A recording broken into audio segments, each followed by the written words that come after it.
Fala pessoal, hoje eu tô aqui para falar sobre a série de vídeos que o time do Nino e da Kate tem produzido, que se chama Race Ready. Eu vou deixar o link dos dois vídeos que saíram até agora aqui na descrição. E vou falar sobre a importância desses vídeos para o nosso esporte aqui no Brasil. Algumas curiosidades, assim, muitas das coisas que eles fazem lá, as equipes daqui já fazem, só que tem algumas coisas bem interessantes e que até ligam com aqueles marginal gains que eu falei que o pessoal do ciclismo de estrada vem investindo pesado. E como os vídeos lá estão em inglês, aqui basicamente a gente vai dar uma traduzida. Beleza? Bora pro vídeo. Antes de eu entrar aqui nos pontos que eu anotei assim que mais chamaram a atenção lá no vídeo, eu acho que é importante a gente falar do porquê que isso é tão importante pra gente aqui no Brasil. E basicamente, imagina assim, há 8, 10 anos atrás, para a gente ter essas informações que a gente tem hoje, através de uma série de vídeos, a gente tinha que ir para lá. Então os nossos atletas mais experientes, como Scheid, Rubinho, a Erika Grasmicelli, Roberto Stoppa, esses atletas eles viajavam muito, iam lá para competir campeonato mundial. Eram poucas as oportunidades que eles tinham de estar competindo junto a esses atletas.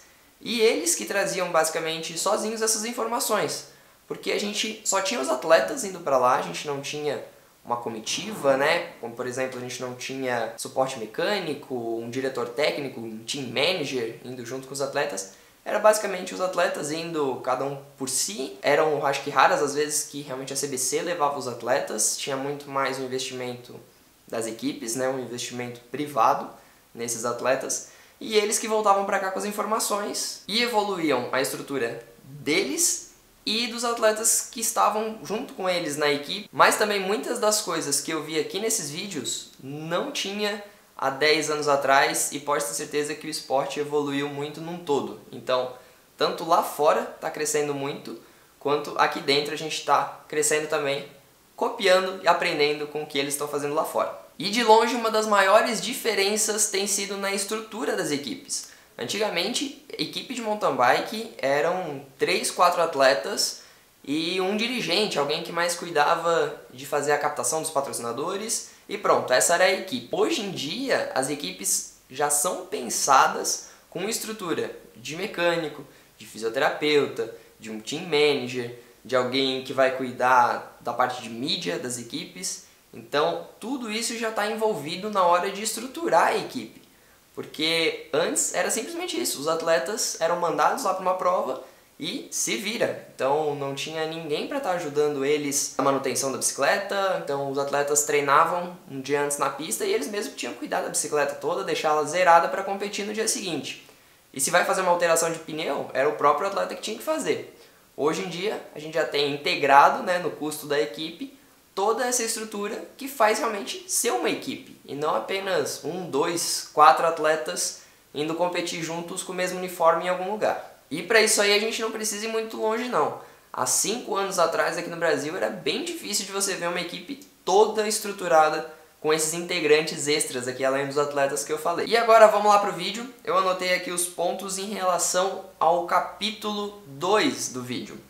No capítulo 1 eles falam basicamente de biomecânica, então eles falam muito sobre bike fit, ajustes na bike, mas que eu acho que é uma coisa um pouco mais individual para um profissional de bike fit mesmo, para falar. E eles mostram um pouco da estrutura que eles têm lá do laboratório suíço, alguma coisa assim, que eles fazem todos os bike fits lá, toda a biomecânica deles é estudada nesse centro suíço, e daí eles recebem uma planilha lá com todos os ajustes da bike, que é repassado para o mecânico, para sempre as bicicletas deles estarem com aquelas configurações e tudo mais, e eles fazem daí alguns ajustes em cima disso, dependendo da pista onde é que eles vão competir. Mas no segundo vídeo eles falam mais sobre a preparação para a competição, que foi o que eu achei mais interessante e que tem vários pontos aqui para a gente estar discutindo. Quem está apresentando o vídeo é o Andy Frischneck, que é filho do Frischneck, que já foi campeão mundial de mountain bike, eu acho que ele foi um dos primeiros. E hoje em dia ele é instrutor da Kate. E o Endre, que é filho dele, está competindo junto com o Nino e com o Lars. E já no começo do vídeo ele vai mostrando o que ele leva na mochila dele para a competição, começando pela nutrição. Então ele fala bastante sobre o que eles levam para a competição, o que eles comem antes da corrida, que ele fala ali de comer um macarrão ou um arroz algumas horas antes da corrida, por volta de umas 3 horas antes da corrida. E ele leva junto na bolsa uma barrinha de cereal para ele comer ainda antes da corrida também, por volta de 1 hora antes. E durante a corrida, basicamente, hidratação, caramanhola, que ele fala sobre levar metade da caramanhola só, com uma dose mais concentrada do isotônico que ele leva lá, justamente para não levar peso excessivo durante a corrida, como ele só vai dar um gole ali e já jogar a caramanhola fora, e também sobre o consumo de gel durante a corrida. Basicamente é isso, ele durante a corrida só consome líquidos, fala também sobre, logo depois de tomar um gel, você botar um líquido já na boca para não ficar com aquele gel empapado na boca, te dificultando até respirar. E logo após a corrida, de já ter algo preparado lá, como a sua proteína, você vai bater um shake, uma barrinha, geralmente a gente chega com fome depois dessas competições e ainda tem toda a espera pelo pódio e tudo mais. Enquanto você vai se arrumando, já ter alguma coisa ali que você levou para comer facilita bastante. E um outro detalhe bem legal que ele falou aqui é sobre você se atentar ao que tem na sua suplementação, como por exemplo no seu gel. Muitos dos géis hoje comercializados têm cafeína, e muita cafeína antes da prova, e principalmente se você não está acostumado, pode te levar para o banheiro assim, bem rápido. Então é super importante você tanto conhecer o que você está ingerindo durante a competição, como também testar isso em treinos antes. Então se você vai fazer uma prova de TCO, testar aquela suplementação num treino intervalado, forte, curto, né, de treino de alta intensidade, de curta duração, então onde você vai realmente simular aquela situação de prova. E para provas de maratona a mesma coisa, você vai testar a sua suplementação de prova, num treino longo. Um negócio muito interessante que ele fala lá é sobre sapatilha de competição, o que eu achei bem estranho, porque por mais que a gente tenha uma sapatilha que a gente deixa mais cuidada, né, para corrida, é estranho você ter uma sapatilha só para competição, porque por mais que você ajuste realmente igual a posição do taquinho, a sensação de uma sapatilha que você já usa mais vezes, né, ela fica mais encaixada no seu pé. E eu particularmente acho até estranho quando eu troco de sapatilha, pego uma sapatilha nova, ajusto o taquinho, tudo. Não é a mesma sensação e parece que você demora um pouco a acostumar. Talvez seja um ponto bem interessante aqui a ser analisado, mas particularmente eu achei bem estranho deles terem esse equipamento exclusivo para competição. Outro ponto bem bacana que eu acho que muita gente não se atenta é em relação aos óculos. Então ele fala lá que ele está levando os óculos de competição e também outras lentes. Então muita gente tem lá o óculos de corrida com a lente escura, pronto, vou levar esse óculos, mas dependendo da situação, se uma prova com muita mata, já vai ficar um pouco ruim a lente escura, ou se você só tem uma lente clara e vai competir num lugar muito aberto, um estradão. Então é importante você ter um óculos que tem essas opções de troca de lente. Esse outro ponto aqui eu achei muito interessante e leva a gente lá aos Marginal Gains que eu falei no último vídeo. Eles usam 2 Garmins. Um para aquecer, que é um Garmin um pouco maior, que você consegue ver as informações ali de potência, de frequência, enquanto que eles estão aquecendo. Só que para corrida, eles usam um Garmin menor. Esse aqui é um 520, então eles usam acho que aproximadamente desse tamanho, um pouquinho maior, para aquecer. E em seguida eles usam para competição o 130, então ele é bem menorzinho. Então basicamente não dá para ver as informações, mas é só para acumular os dados que eles produziram durante a competição. Tudo isso para economizar em peso, e até a cinta de frequência eles só usam durante o aquecimento. Eles tiram a cinta de frequência, correm somente com o medidor de potência, que ele fala bem mais pra frente, quando ele vai falar aqui das coroas. Mas em relação ao medidor de potência, é interessante que hoje em dia eles estão usando o medidor na bicicleta.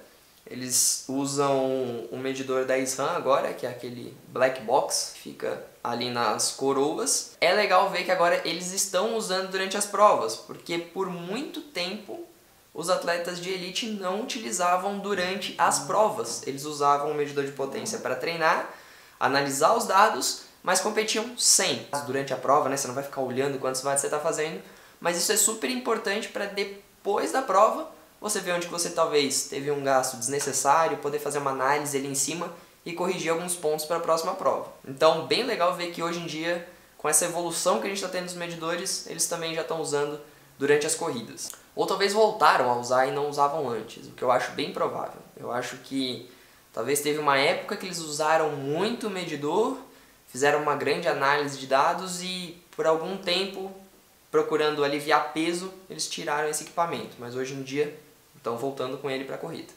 Antes dele finalizar a mala dele, ele fala sobre alguns equipamentos essenciais durante a pandemia, né? Máscara, e também sobre levar a carteirinha UCI.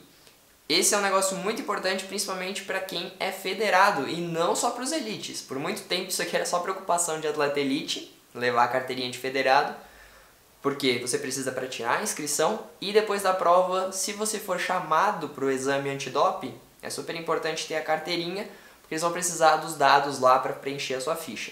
E no Campeonato Brasileiro do ano passado, a gente já teve uma amostra de como isso está aumentando aqui no Brasil. Tanto que vários atletas de elite foram testados, mas também muitos atletas da Master. Então não é mais uma exclusividade de atleta elite ter que se preocupar com isso, mas sim todo e qualquer atleta que for federado e estiver participando de provas válidas pelo ranking.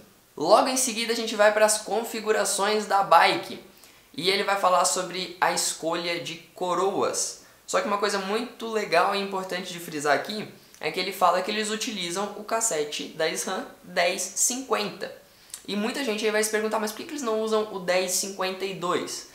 Só que muita gente esquece que esse cassete 1052 ele não foi desenvolvido para cross country. A principal ideia desse cassete 1052 é para as bikes de trail, bike de all mountain, onde o atleta vai subir uma montanha muito longa, com uma bicicleta muitas vezes mais pesada, aí de uns 13, 14 quilos ou até mais, e depois fazer uma descida longa, né? Fazer um enduro, fazer um downhill, que seja. Então a ideia daqueles 2 dentes a mais no range é para a bicicleta ficar com uma marcha mais leve, mas para você poder subir mais tranquilo. Não é voltado 100% para performance. Então, se você pegar, por exemplo, as bicicletas 10 Specialized, a Epic S-Works ela vem com cassete 1050, enquanto que a Stump Jumper S-Works ela vem com 1052. E quando ele vai falar das coroas, ele fala sobre a escolha, né, das coroas. E que ele costuma usar muito entre a 36 para uma pista como Albstadt, por exemplo, ela sobe bastante. E em Nove Mesto, que é uma pista mais rápida, eles escolhem entre um 38 e até um 40 nas provas de short track, por exemplo. E ele também comenta como a diferença do tipo do ciclista.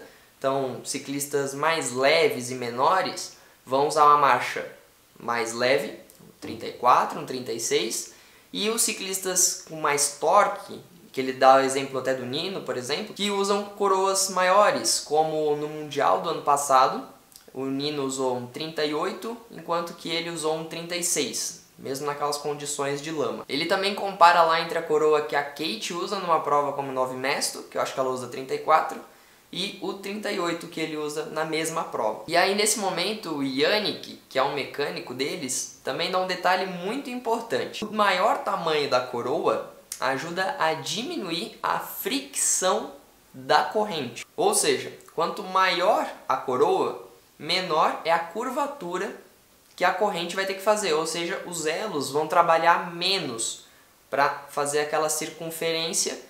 E então a gente está falando de mais um mínimo detalhe de performance, mas que era uma coisa que o pessoal da pista já faz muito. Quando eles vão escolher o tamanho da coroa da frente para fazer o recorde da hora, por exemplo, é muito levado em consideração esse detalhe. Então os caras chegam a usar um 58 na frente e o pinhão um pouco maior atrás, como um 14, um 15. Então seria muito mais fácil botar um 11 lá atrás, por exemplo, e não ter que usar uma coroa tão grande. Mas tudo isso tem a ver com essa fricção que o pessoal do mountain bike já está levando em consideração. É engraçado de pensar, né? Porque a bicicleta vai pegar poeira, vai pegar lama, vai pegar várias coisas ali e os caras estão se importando com a diferença de fricção que uma coroa 36 para uma 38 tem, por exemplo. E por último eles falam sobre os pneus e a importância da escolha tanto dos cravos, da largura e também o composto que o pneu é feito. Então, dependendo do tipo de pista, eles andam com um composto mais macio, com uma quantidade de cravo mais baixa, chegando até ao máximo, ao extremo lá, que é o pneu que eles usam para short track. Pneu que é praticamente sem cravo, um pneu de alta rolagem. E é um detalhe que você facilmente vê assistindo as provas lá na Red Bull, que o pessoal tá cada vez andando mais com pneu de rolagem. Então é difícil você ver os caras andando com cravos altos, a não ser em provas realmente com lama ou com terreno bem solto, assim, um terreno bem acidentado. É uma tendência que eles estão adotando lá fora, pneus de alta rolagem, mas que a gente agora consegue ver, né, por dentro dos bastidores mesmo, o extremo que isso está chegando. Bom, pessoal, então era isso. Eu espero que vocês tenham gostado de ver aqui essa tradução, aqui a gente entrando em alguns detalhes que o pessoal mostrou nesse vídeo aqui do Race Ready. E talvez já tenha saído até o capítulo 3, enquanto que a gente está fazendo esse vídeo. Então se você quer aí a continuação, aqui uma análise sobre esse terceiro vídeo, que eu vi que eles vão falar sobre algumas coisas bem legais, algumas tecnologias que eu ainda estava estudando sobre. Eu vi o time da BMC já postando algumas fotos sobre isso, o time da Specialized fazendo alguns testes de suspensão com algum equipamento parecido. Se vocês querem que eu faça aqui essa continuação, deixa aqui nos comentários. Manda esse vídeo pro seu amigo que é fanático por corrida e tecnologia. E até o próximo vídeo. Tchau!